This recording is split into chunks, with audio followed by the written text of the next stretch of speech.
All right, everybody, we are back on the Gazette Radio Hour with Doug and John on AM-1220 KHTS, your hometown station. We have another in studio. Maybe we should get a revolving door for the studio. Yeah. It's not a bad idea. Two special guests in a row right here in the studio. We should give them the microphone. We can go home. Let's go get a drink. We have a repeat visitor. Congressman.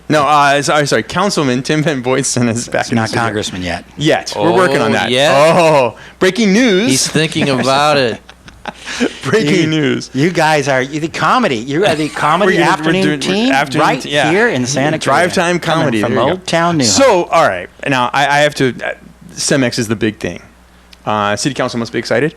I'm very, very excited. I'm sure you're not talking... The city's been working on this for a very, very long time to kill CEMEX.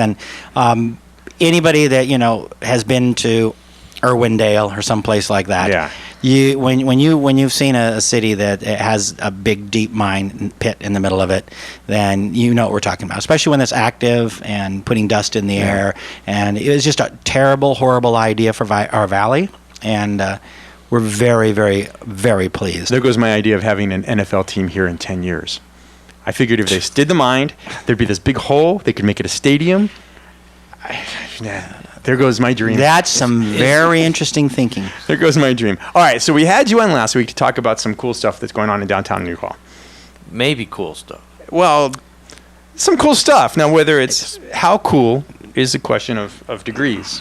No, it's very cool. No, it's really warm. It's a very cool idea. It's a cool idea. How are you going to pay for the coolness? And then there's the but. Well, that's the whole point. Is it worth the cost that it's going to cost? Back up in case we have listeners that are tuning in for the first time today. What are we talking about? We're talking about the city block in Old Town New Hall, and the fact that the city would like to develop it. And how we develop it. And how we develop it, it means that there's going to have to be taxpayer money put on the table to make this thing happen. Now, that's the biggest thing that I heard throughout the week was, why is there taxpayer money? Why can't they just, if a business wants to come in, Lemley Theater wants to come in, okay, great, come on in, make your money. So you don't believe that we should... I haven't been subsidized. I'm still... although I did have a friend offer me a beer as a subsidy. You don't believe that we should pay $4.5 million to help them build that theater? Am I wrong? Does this happen all the time? Well, you know what, John? I work for you and for the other people. So my job is to ask the questions and to then weigh it and see if it's worth it. I do know this. The city of Santa Clarita has always been a very conservative city when it comes to corporate welfare, or if you prefer, crony capitalism. Right. Whichever term you want to use, depending on what part of the political spectrum you're from. But really, we've never been known for just come here, write a check to bring somebody in. In fact, I remember years ago standing in the well down there at City Hall and really giving a piece of my mind because of how unhappy I was with the idea that they were going to give $25 million to bring a Nordstrom's in. I recall that. Remember that? I was one of the people that were very vocally against it. That's just the way it just is. This is a free market economy in America. It's supposed to be. Now, obviously, you can't have abuses, and you need government to kind of keep it on a fair playing field. But really? But wait a minute. Okay, devil's advocate time. Subsidies is, when you talk about subsidies, they need to be in the form of possibly infrastructure items. So if you're building a road or something like that. Devil's advocate time. Okay. If the city, instead of calling it a subsidy, because I hate that word as much as everybody else in this room, and probably most of the people listening, but suppose you call it an investment. Could you partner with the theater and say, okay, guys, we'll give you some money. We want to invest in the theater. Are we going to own part of it? And possibly own part of it. Or because we're going to get increased tax revenue from it, in theory. Well, we're going to get increased tax revenue from the theater, but movie tickets aren't taxed.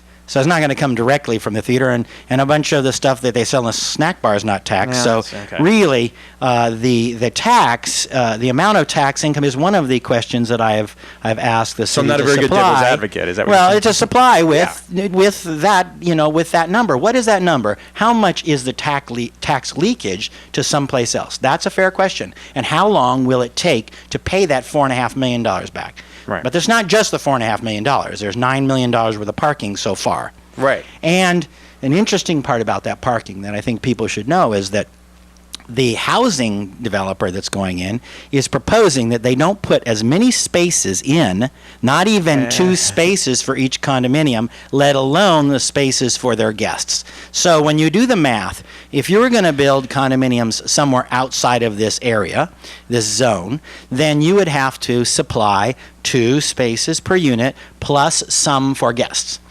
The deficit is about 37 spaces for the housing. So do you think that it's proper for the city and the taxpayers to pay for 37 spaces? And that's stacked parking. So that's I'm just going to get rough it out. It's about $50,000 a space.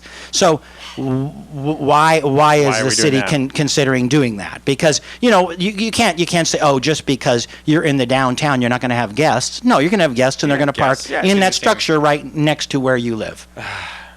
All right, so you're going to give us the ultimate answer when we come back from break? I don't have all the ultimate answers, but I'm sure going to ask some more questions. Okay, all right. You're listening to Gazette Radio Hour with Doug and John on AM-1220. Special guest councilman, I almost said it again because I'm going to vote for you anyway.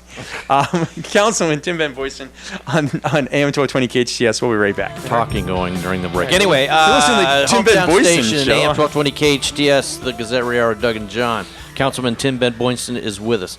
Councilman, what I want to know is Doug. the culture. I mean, what is, I don't know how to phrase this, but what is the thinking about saying, hey, let's spend all this money to bring this type of theater, parking, and condos down here? What is the thinking is that there was a plan to do that, and there was money to do that through the redevelopment. Right. When the state allowed redevelopment, Right. and people got to understand that's money that would have went to Sacramento instead, yet we got to keep that tax money and invest it here. That is 2 different questions, because now it's not that money that it is going to come out of the taxpayers' pockets in Santa Clarita. Right. And they have to know that when you're making decisions like that, there are limited resources. Okay, We have a lot of projects. I mean, I was asking staff some time ago about, spending money on something that a lot of people believe is needed, and that is a homeless shelter. And it's like, well, there's no money. And that's the answer you get on a lot of things. Well, there's no money for that. Well, we don't have the money for that yet. We don't have this yet. Okay. But now we're fast-tracking this, so I'm very interested to find out where we have $13 million squirreled away that we can just spend. That's that my quickly. question, though. What's motivating whoever to try to push this through? What's their motivation? You would have to have some of the people on to ask what their motivation is. Their motivation, Doug, quite honestly, is the same as my motivation would be and was when I was in development, and that is to make money developing. Yeah. And I get the money. If I can get the money from the bank, I get it from the bank. If I can get it from my family, I get it from my family to develop. If I can get it from the city, I get it from the city. I will get money anywhere I can, invest it, so that I can get a return. Right. They're in it to make money, the people that are putting it together. But I'm talking about the city. What's the city motivating? What's their motivation to put the money in? Well, they believe, some of the council obviously believes this is a good idea, that we should spend this kind of money to bring in an art house film in like Lemley is. Right, So right. To have that kind of a film in town that is worth something, and then there's a secondary thing saying they will generate new tax money, or they will stop tax money from leaking out. or leaking out of the city and going over the hill. Now, that is true. There are people that go out of Santa Clarita, some on a fairly regular basis, to see the type of films they can't see on a big screen. Okay, but the number of them, I have no idea. And they need to do a study to find out how much that is, because quite honestly, it's going to take a long time to return $13 million to the taxpayers.